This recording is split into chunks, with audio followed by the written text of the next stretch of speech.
Plus question d'une aimable compétition entre les deux hommes. François Fillon déterre définitivement l'âge de guerre avec Nicolas Sarkozy.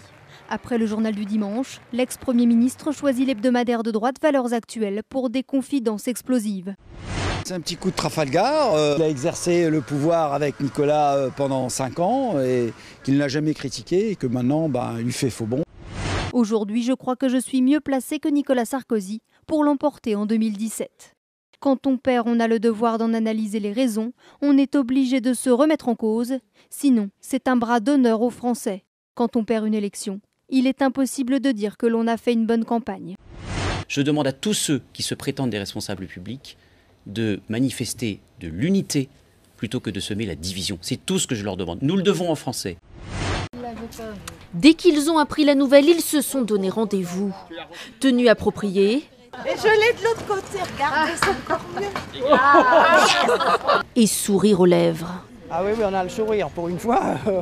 Ça remonte le moral des troupes là.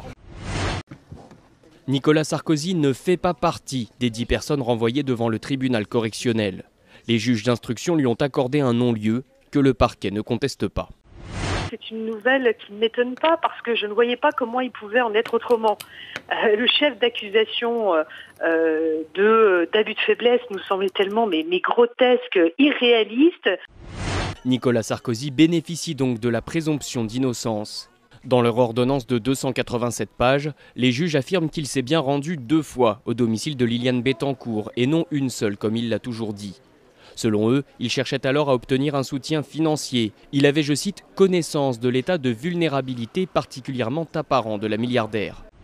C'est une bonne nouvelle pour Nicolas Sarkozy parce que cela va lui permettre de retrouver des perspectives politiques plus apaisées que s'il avait dû aller devant un tribunal correctionnel.